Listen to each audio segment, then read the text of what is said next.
The House Committee on Election Integrity will come to order. Will the clerk please take the attendance? Chair Smit. Present. Representative Fox. Yay. Outman. Here. Alexander. Here. Hoadley. Here. Pablo. Here. Wooden. Here.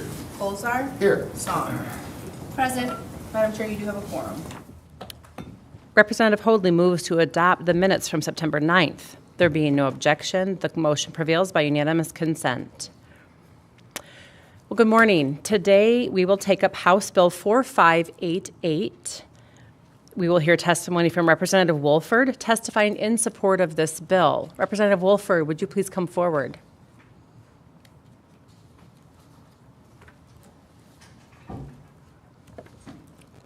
Please begin when you are ready.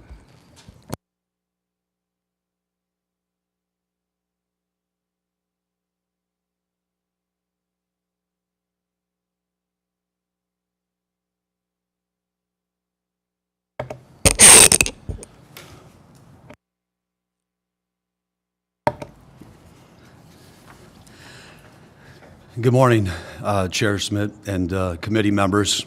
I'm here to talk about a simple change that could transform our school board elections, and that's making them openly partisan so that candidates must declare whether they're a Republican or a Democrat or otherwise. And here's why it matters. First, transparency. Our schools are battlegrounds for big issues. And those right now are curriculum, parental rights, and funding. Right now, candidates can hide their true leanings because ballots don't show this party affiliation, which then forces you to dig through their records or guess where their stance are. And this is why party labels give you a clear signal. Republicans might push for school choice, etc., or Democrats may focus on equity. You deserve to know who aligns with your values without having to play a detective. Second, it brings voter turnout. Nonpartisan races confuse people and depress participation.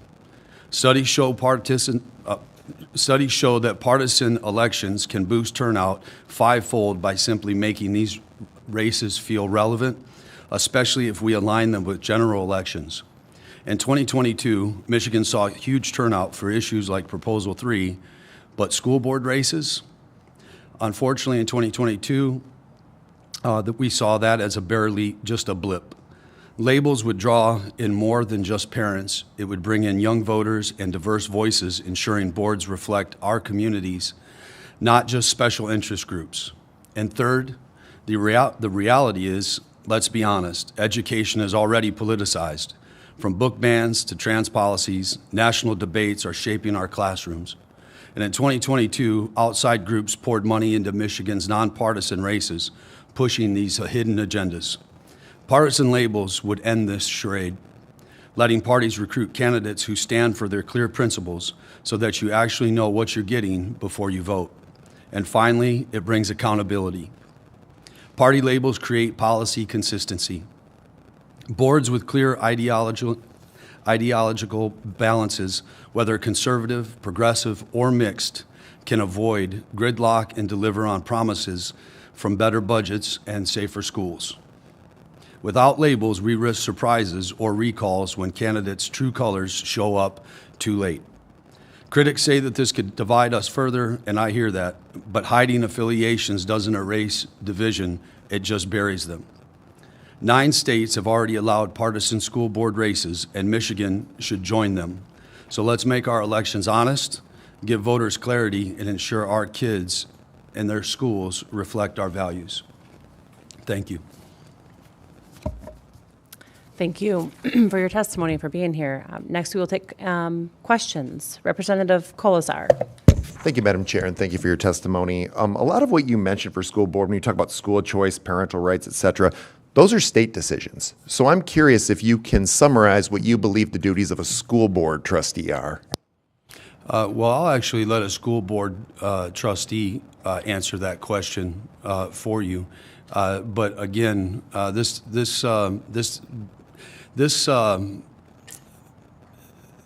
something that is good so that people understand where these candidates stand. We've seen this in elections where they say that they're off the record with signs or with putting presidential signs in their yard pretending to be something that they're not in a nonpartisan race, and then they get elected, and then you see that agenda on either side. I guess, can I do a follow-up? We're going to hear from Mr. Kelly, actually, and if we want to save that question for him, that would be good, because I know Rep. Woolford needs to get to his next committee. Okay. We do have one other question. Representative Wooden. Thank you, Chair, and thank you, Rep. Woolford, for your testimony. You know, I go throughout my district and I talk with parents and I talk with educators and education professionals and community leaders. I hear folks just making it very clear they want our schools to be less political. They want the tone to be brought down. And it seems to me like the worst thing we can do right now to bring the tone down is to make these overtly partisan. And while certainly there are people who identify as a Democrat or identify as a Republican to run for school board, we also do have individuals who may not feel strongly with one party or another, but do feel strongly about their schools. In West Michigan, we have a number of individuals, whether they're on their school boards or nonpartisan city commissions, who have often not felt strongly one way or another. Our former mayor of Grand Rapids has been on record endorsing both Democrats and Republicans for state and local office. But because of the nonpartisan role, often the tone can be brought down. And I think certainly in our schools, when we're talking about our kids, that's crucial. And so I guess why do we think that making these races partisan will help the issue of our schools getting overly politicized? Mm-hmm. Well, I think I answered that in my speech, but just a reminder, school boards already face outside influences today. We see it in unions, advocacy groups, and state mandates. This bill doesn't change that. What it does is it gives voters clarity on who these candidates are and their values so they know who they are actually electing. Thank you. And my second very quick question is about, you mentioned voter turnout. Just to be clear, because we've now moved the date of our school board elections, they are always consistently held in our November general elections. They're just on the nonpartisan ballot. However, if we make them partisan, we'll require them to be also on the August primary ballots, which turnouts in primaries are consistently lower than general elections. And given the fact that many of our communities, just because of population distribution, tend to lean one party or another, are we not shifting the deciding election to our primaries that have lower turnout than our general in many, if not most, of our school board races, should this bill pass? No, but thank you for reminding everyone that people go one way or the other. Appreciate you. Thank you. Thank you. We will be I know you have to take off. I do appreciate this. I think whether we like it or not, we are in things are partisan, right? So to me, this seems like this would be pretty transparent. And I would like to know which political party that serve on the school boards of the school where my child goes. So anyways, thank you, Rep. Woolford. I understand you have to get to another committee, and we are going to hear next from Greg Kelly, correct? Yes, treasurer of the Heartland Community School District, testifying in support of this bill as well. So Greg, please begin when you are ready. Thank you, Chair. Appreciate you and the committee members. Thank you for your questions today. Appreciate you. Thank you. All right. I want to thank the Election Integrity Committee for allowing me the opportunity to speak today. I also want to extend my appreciation to Representative Woolford for championing House Bill 4588 and the invitation to be here today to voice my support for this bill. My name is Greg Keller. I live in the 50th District and currently serve on the Heartland Consolidated Schools Board of Education. Let the record reflect that, these are my personal views and not those of the Board of Education. Nelson Mandela referred to education as the most powerful weapon which you can use to change the world. Yet today, despite the importance to our country's future, our state's future, and our children's future, local school board elections in Michigan are nonpartisan, with most voters having little to no information about the candidates that they elect. As a nation growing more concerned with who is serving on local school boards, we are seeing a shift to institute partisan elections. According to ballotpedia.org, As Mr. Woolford referenced, 9 states currently require or offer candidates the opportunity to list their party affiliation. It's noteworthy that actually Florida would have been the 10th state, but it didn't pass. It did see a majority, however, of constituents that supported the bill at 55%, but it did require 60%. And many other states are also considering similar laws. As a candidate, when I was out door knocking in my community or speaking at candidate events, the most frequent question I received from constituents was, are you liberal? Are you conservative? What are your values? And as a governing body, this should serve to inform you that the people of Michigan are looking for more transparency in local school board elections. Allowing candidates to declare their party affiliation gives voters a bigger window into a candidate's philosophies and priorities. This allows voters to know where candidates stand on important core issues such as curriculum, financial responsibility, social policies, etc. In nonpartisan elections, candidates can obscure their true beliefs, leaving parents and voters only to guess at a candidate's stance on matters that affect their children and grandchildren. Nonpartisan school board elections historically suffer from low voter participation. I believe House Bill 4588 will reverse this trend. Not only will a review of past elections confirm this, I can personally attest to this. In 2022, my election ended up in a literal tie with another opponent, which ultimately was settled from drawing names from a hat. Now, I lost the draw initially, but I had to go in front of a partisan board of canvassers to decide my fate as to whether or not I could have a recount. Fortunately, they did accept my request, but I think, in going through that process of seeing manual recount, ballot after ballot, flipping over the ballots, you saw many people just didn't even vote at all, or they didn't fill out all of the bubbles that were necessary. Lower participation also increases the likelihood of oversized influence from entities such as large employee unions. Oftentimes, due to voter confusion or lack of information about candidates, people don't vote. Many constituents I met with thought that by voting straight party ticket, they were aligning their school board vote with their political ideologies. Most were not aware that school board election is on the back of the ballot with other ballot questions like millages, constitutional amendments, etc.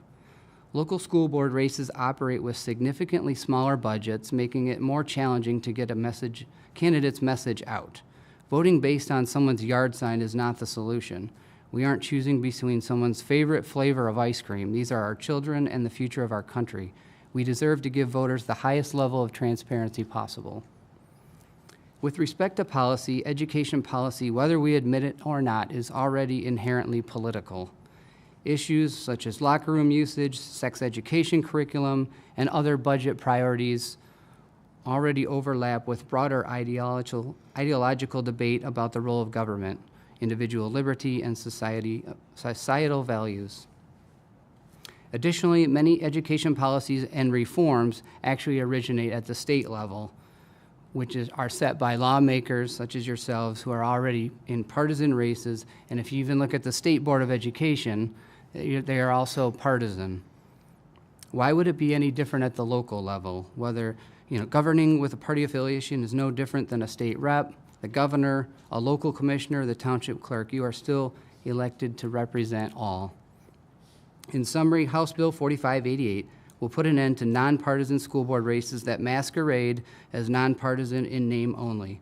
This bill will ensure integrity in our future elections, providing voters with transparency, accountability, and increased participation. I humbly ask for your support of 4588. Thank you. Thank you, Mr. Keller, for your testimony. Rep. Colasar, did you want to ask your question? Thank you, Madam Chair. First of all, thank you for your service on the school board.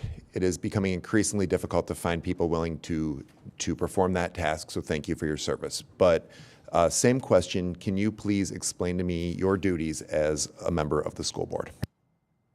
So I serve as the treasurer. I also obviously as a trustee, so there are a little bit nuances between the two, but I guess in general, if you're just looking at it from the trustee perspective, I think my role as a trustee is to take the voice of my community and represent that on the school board. And by doing that, those that elect me need to understand what are my core values, where am I going to stand on important issues, and I think by having House Bill 4588 pass, it will also help to identify kind of where I stand on those key issues. Sir, with all due respect, you didn't answer my question. What are your official duties as a school board trustee? Well, a school board, just like you, votes on policy. We don't set laws, but we do set policy. And so again, whenever a policy comes in front of you, it's your job to vote on that. And again, you need to know the voice of your community, and they need in turn to know yours. So I'm not sure I understand your question then, I guess. Is there a specific item within a school board that you're looking to understand? I mean, it's simple. You set, obviously you have to approve a budget. You have to hire and fire the superintendent. My question is, how is that partisan work? And why do you need a partisan label in order to do that work? Again, it's not necessarily that you have to have one, but it's about understanding who's representing you up on the board. I mean, if you go to the grocery store, do you buy just a white candy bar, or do you want to know what's in that candy bar that you're going to buy? I mean, again, it's not changing what's in the package, but it is at least telling you what it is, what the ingredients are, and I think that's just like you would with consumer products. You need to understand what you're buying, or what you're voting for, whom you're voting for, what their key issues are. Well, and so all of that can be done. Just really quick. We're going to move on. Thank you. All right. I think you've asked a couple of questions to him, and he's answered. Thank you. Representative Alexander. Just a quick question. Who's responsible for determining the curriculum that's chosen for the school? Well, it's the state has standards, and then the local school board also has an influence on the curriculum. Thank you. Representative Wooden. Thank you, Chair, and thank you, sir, for your testimony today. We've heard a lot in this building and around the Capitol touting the Mississippi education miracle, or the progress that what folks have seen in Mississippi when it comes to outcomes. One of the factors that I saw in a Bridge article highlighting this was consistency in their curriculum, consistency in their focus. And while certainly our legislature being partisan, you're going to have swings one way or another, one of the values of a nonpartisan body is often it is steered towards consensus making, since you don't have the partisan ideology of what side wins, what side doesn't. That's not a preconceived notion. It's focused on your individuals representing your community. You don't have a party label. You're accountable to voters directly. And as a result, you're far more likely, or it's more consistent, that you forge consensus, which helps maintain a more consistent curriculum and a more consistent local education policy. Are we not afraid that making these elections partisan could also lead to swings in such a way that would lead to massive changes in our school boards from election to election, and also removing that bias towards forging consensus on your board? No, because again, I don't think that this bill addresses that. It's more about truth in who you're electing, so the transparency. So all of these underlying issues that I think you're discussing are going to be there, whether or not someone has an R or a D behind their name. Again, you're there to represent your entire community. So I don't see where this necessarily would change any of that. I think, as a body here, you will have to build consensus potentially, right? So it's really not anything different than what, at the state level, at other local levels, what we deal with today. So again, I don't see the concern there, but thank you for the question. We have a question from Representative Fox. Thank you, Madam Chair, and thank you, Mr. Keller. Just wondering very quickly, would whether a person is a Republican or Democrat help them to be discerning about some of the new I don't know whether to call them mandates or outlines that are being handed down by the Board of Education in relation to sex education. I'll leave the question there. I'm not sure I fully understand your question. The Board of Education right now is coming across with the necessity of teaching sex education in a way that has many different genders, male, female, trans, him, her, they, etc. things. Would that help parents as they vote if they knew which way you were leaning, Republican or Democrat, in relation to helping a local school decide about those type of things? Yeah, I understand. Thank you very much for your question. Yeah, I think, again, 100% this is about, people understanding who it is that they're having sit up there on the school board and what some of their beliefs are. And again, I think, whether it's Republican, Democrat, people deserve to know who they're voting for. And again, it kind of, if you're wanting to vote for the Democrat candidate, then you should know who that candidate is. If you're wanting to vote for the Republican candidate, you should know. If you're looking for somebody that wants to be independent, they can certainly declare that. So again, this is really nothing more than trying to increase transparency in an election. Thank you. We've got time for 2 more questions. Representative Zong. Thank you, Madam Speaker. Thank you, Mr. Keller, for your testimony. Really appreciate your perspective as a school board member. My question is, do you think that you are more effective as a school board member with an R or a D behind your name?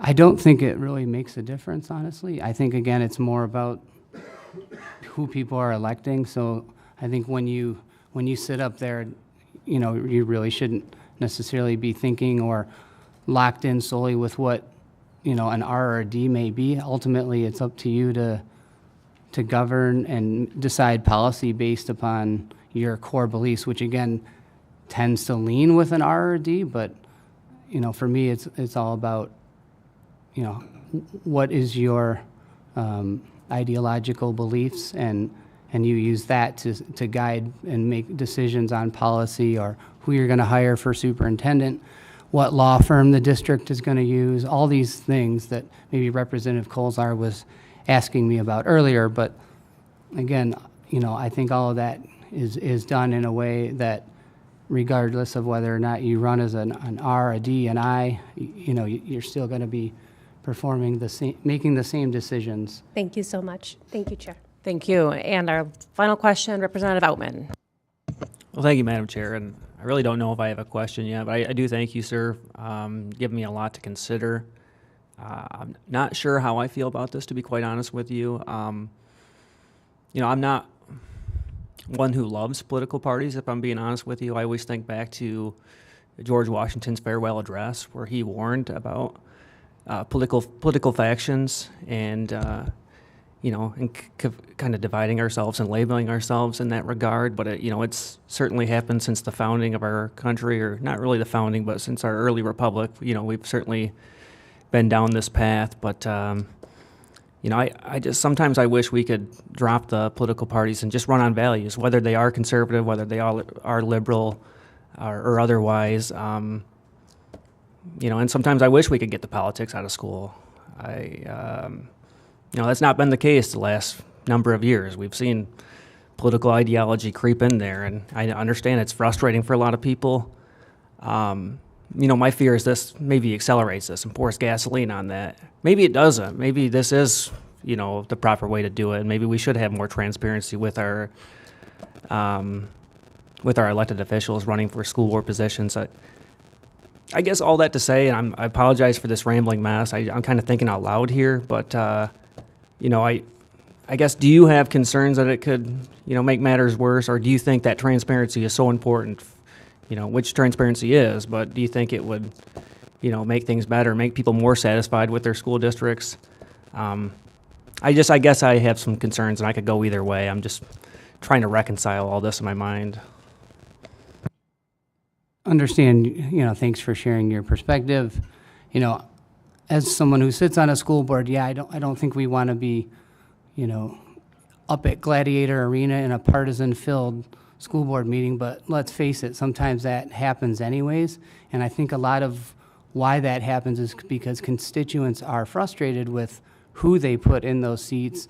They thought that they were getting somebody that aligned with their core beliefs, and it turned out that it did not. And so I think some of having no labels fuels some of that partisanship that would exist regardless of whether or not, you know, you had a partisan election. So in my mind, this is a step to try to, you know, eliminate that concern or division. Thank you. Thank you again, Mr. Keller, for your testimony and for being willing to come in and speak on this behalf, and for your service on the school board. We were going to continue on hearing additional testimony. And for the sake of time, we are going to limit it to 2 minutes for the cards that I'm going to call on that wish to speak. And just please be reminded, too, if you are not able to get through your whole speech or you have more to say, you can always send that into the clerk, and it will be recorded in the journal. So we will move on. And Kyle, wishing to speak, opposes the bill. Kyle Zawuki with ACLU of Michigan. Please begin when you are ready. Thank you.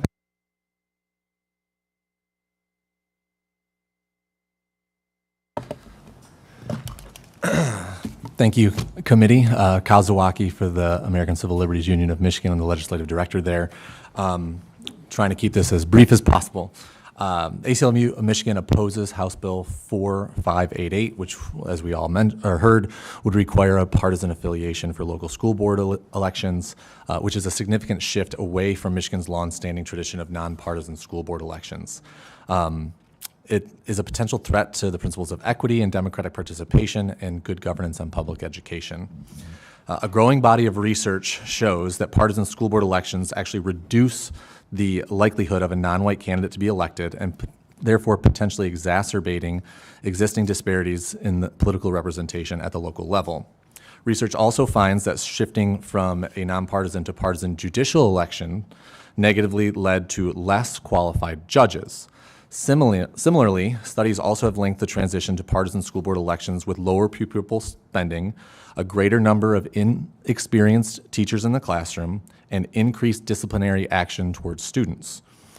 Instead of keeping decisions grounded in the best interests of students and teachers in the communities, House Bill 4588 has the potential to flip that and follow partisan politicization and potentially worsen student experiences. Furthermore, Michigan is home to more than 4,500 active duty service members and nearly 30,000 federal civil employees.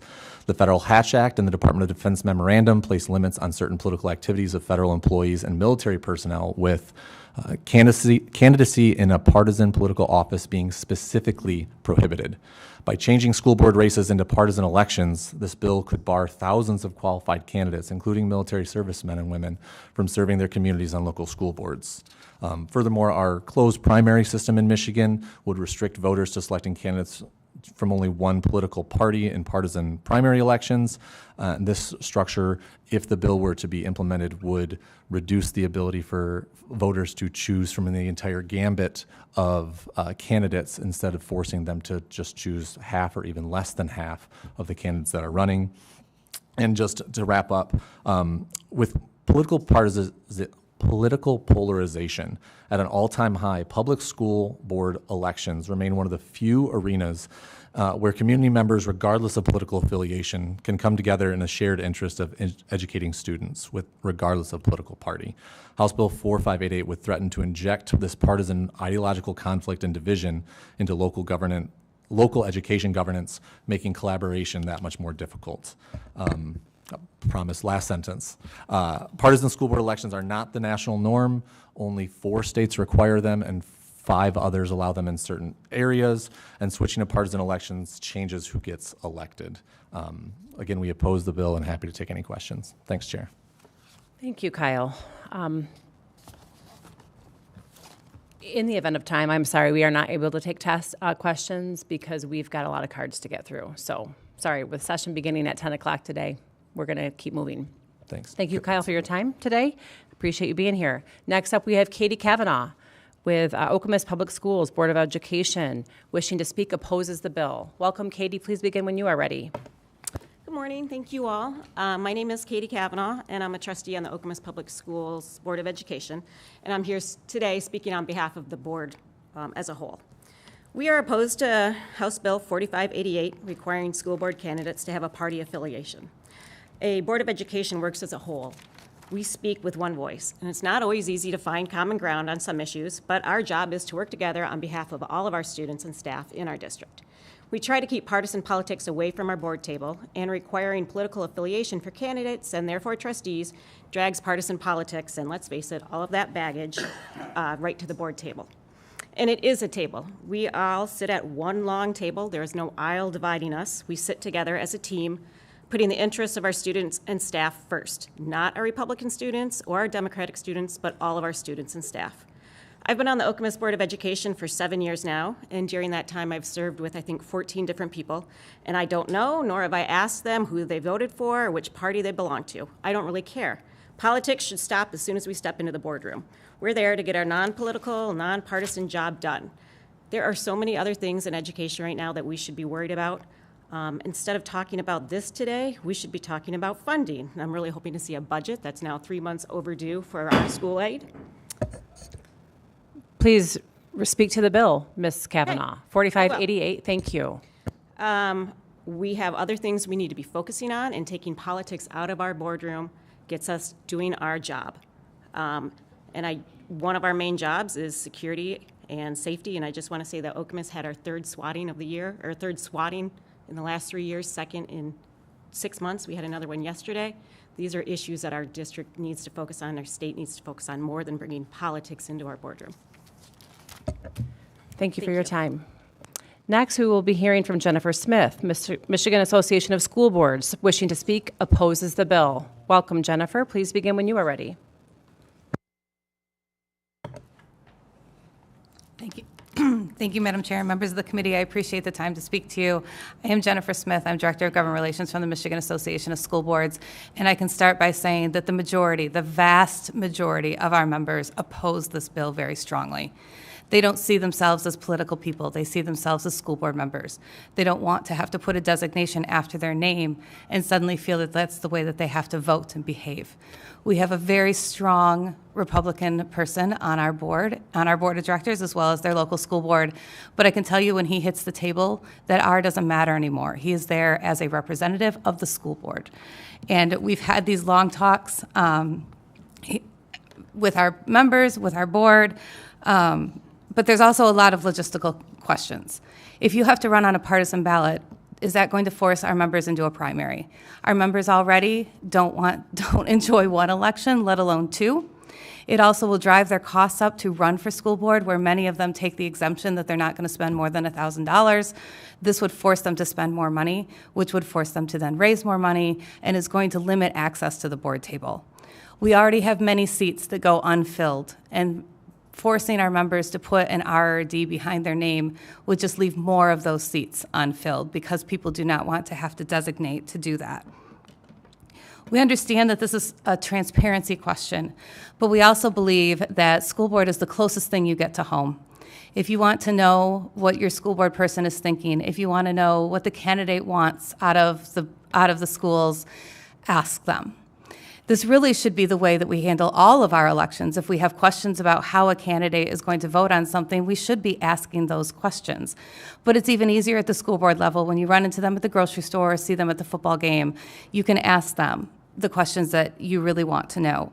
But we want to make sure when they are at the board table, they are making the best decisions for the school, not for the party.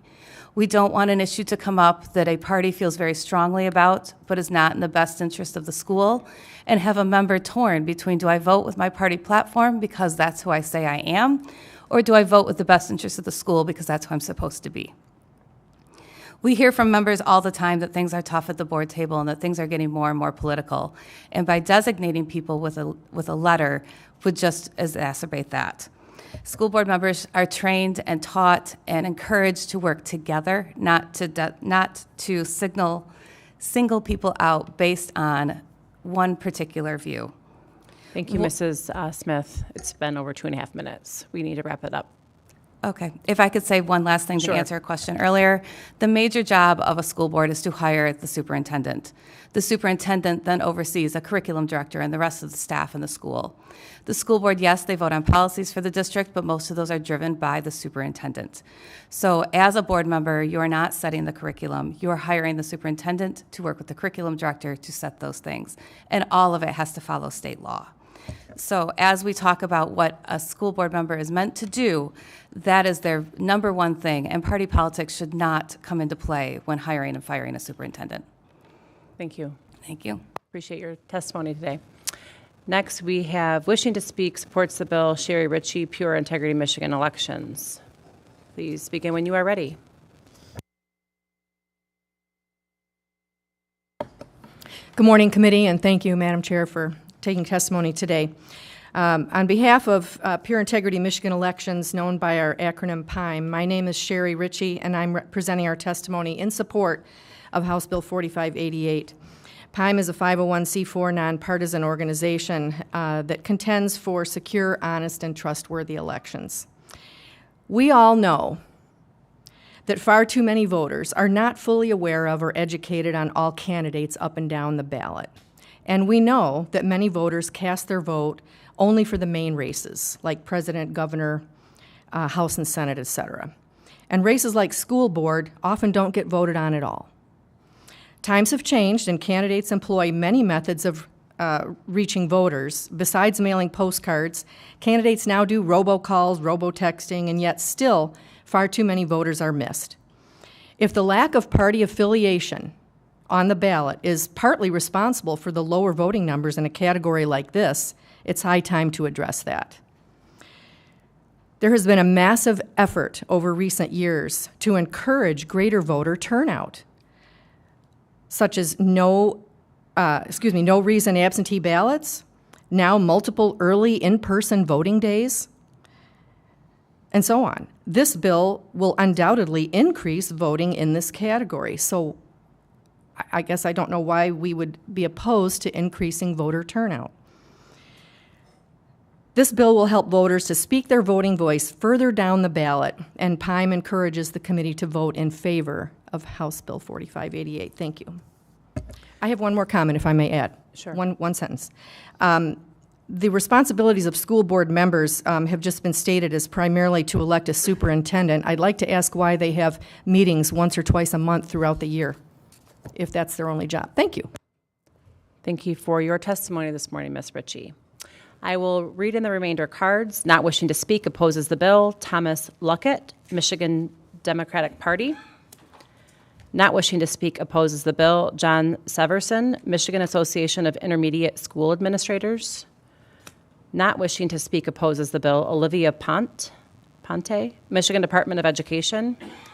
Not wishing to speak, oppose the bill, Dr. David Michelson, representing Michigan Education Association. Not wishing to speak, opposes the bill, Peter Spatafor. Thank you. Michigan Alliance for Student Opportunity. And that is it for House Bill 4588. Now we will be taking up House Bill 4793 and take a vote. Representative Hoadley moves to report HB 4793 with recommendations. Will the clerk please take the roll? On the motion to report, Chair Smit? Yes. Representatives Fox? Yes. Altman? Yes. Alexander? Yes. Hoadley? Yes. Pavlo? Yes. Wooden? Yes. Colzar? Yes. Song? Yes. Madam Chair, you have 9 yeas, 0 nays, and 0 passed. The motion does prevail. HB 4793 is reported with recommendation. Next, the committee will take up House Bill 4794.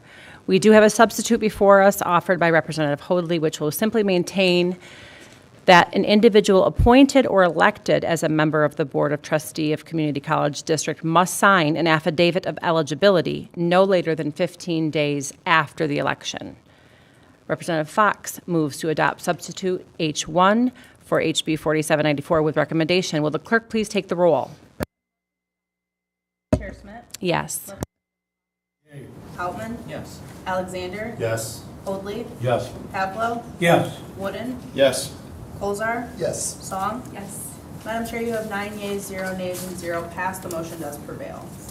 Representative Hoadley moves to report HB 4794 with recommendation as substitute H1. The substitute is adopted. Sorry, I got ahead of myself.